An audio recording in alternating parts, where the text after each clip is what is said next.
गौतम बुद्ध जब भी अपना प्रवचन समाप्त करते, अपने शिष्यों को 3 बार समझाते और कहते कि जाओ अब अपना अपना काम करो। उनका एक प्रिय भिक्षु था आनंद। उसे यह बात अजीब सी लगती कि रोज रोज उसी बात को कहने का क्या मतलब है।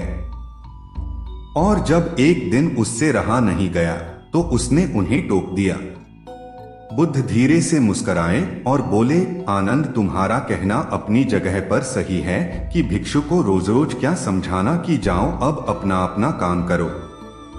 पर शायद तुमने यह ध्यान नहीं दिया कि धर्म सभा में सिर्फ भिक्षु ही नहीं, आसपास की बस्तियों के बहुत से लोग भी आते हैं। उनमें से बहुत से लोग ऐसे होते हैं जो पहली बार आए होते हैं, तो उनके लिए मैं यह बात 3 बार दोहराता हूँ।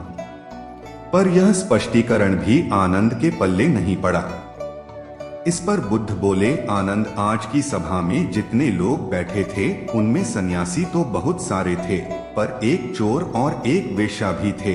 कल तुम ऐसा करना कि किसी एक सन्यासी उस चोर और वेश्या से जाकर मिलना और उनसे पूछना कि मेरी बातों का उन्होंने क्या अर्थ ग्रहण किया।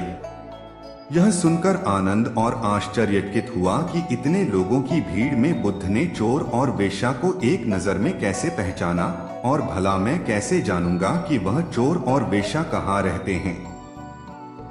बुद्ध उसके मन की बात समझ गए। उन्होंने आनंद को चोर और वेश्या के बारे में बताया और जाकर आराम करने को कहा। आनंद ने जैसे तैसे उत्सुकता में वह रात काटी और अगले दिन सुबह सुबह तहकीकात के लिए निकल पड़ा। सबसे पहले वह एक सन्यासी के घर पहुंचा जो बुद्ध की धर्म सभा में नियमित रूप से आता था। आनंद ने उससे पूछा, रात्रि सभा में बुद्ध ने जो आखिरी वचन कहे कि अब जाकर अपना अपना काम करो, आपने उससे क्या सीखा? इस पर वह भिक्षु बोला, इसमें सीखने वाली क्या बात है? भिक्षु का नित्य कर्म है शाम को ध्यान, अल्प भोजन और विश्राम। मैंने कल भी वही किया। आनंद को पता था कि भिक्षु से उसे यही उत्तर प्राप्त होगा, अतः वह मुस्कुराया और चोर के घर की ओर चल पड़ा। पूछते पूछते वह चोर के घर पहुंचा। चोर उस समय सो रहा था। उसे उसके घर वालों ने जगाया और बताया कि भिक्षु आनंद उससे मिलने आए हैं। यह सुनकर चोर चौंक उठा और हाथ जोड़कर आनंद के सामने हाजिर हो गया। आनंद ने अपना सवाल दोहरा दिया, रात्रि सभा में बुद्ध ने जो आखिरी वचन कहे कि अब जाकर अपना अपना काम करो, आपने उससे क्या सीखा? चोर विनम्र शब्दों में बोला, भिक्षु, बुद्ध तो अंतर्यामी हैं, इसलिए आपसे क्या छिपाना। मैं कल रात पहली बार बुद्ध की धर्मसभा में गया और उनके प्रवचन सुने। मेरा तो जीवन ही सफल हो गया। बुद्ध के प्रवचन सुनने के बाद मैं उनके कहे अनुसार अपने काम यानी कि चोरी करने निकल पड़ा, और कल इतना तगड़ा माल हाथ लगा कि अब आगे मुझे चोरी करने की जरूरत नहीं पड़ेगी। अब मैं अपना जीवन आराम से काट सकूंगा। चोर की बात सुनकर आनंद हैरान रह गया। वह वहां से उठा और वेश्या के घर की ओर चल पड़ा।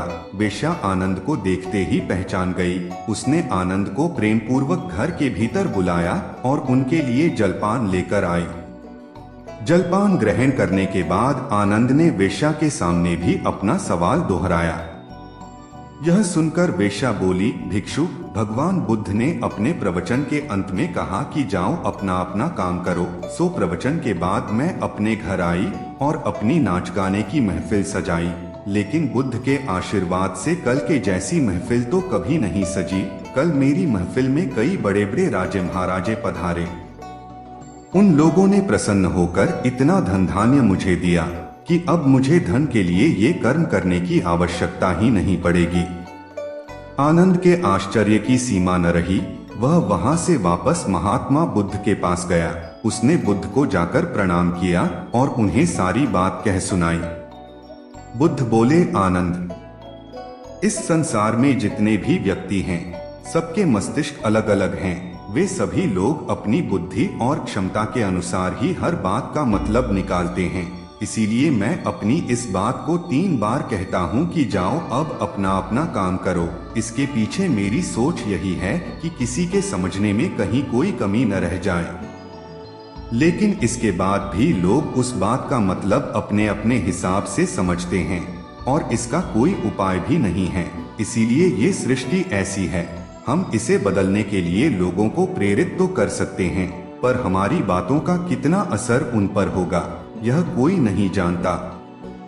इसीलिए मैं सभी के साथ एक समान व्यवहार करता हूं और सभी को एक समान अपना अपना कार्य करते रहने के लिए प्रेरित करता हूं। दोस्तों, हम उम्मीद करते हैं कि आपको यह महात्मा बुद्ध की कहानी आपको पसंद आई होगी और हाँ, इसे अपने फ्रेंड्स के साथ भी शेयर करना मत भूलिएगा, जिससे वे भी गौतम बुद्ध की कहानियां का आनंद ले सकें और इससे प्रेरणा हासिल कर सकें।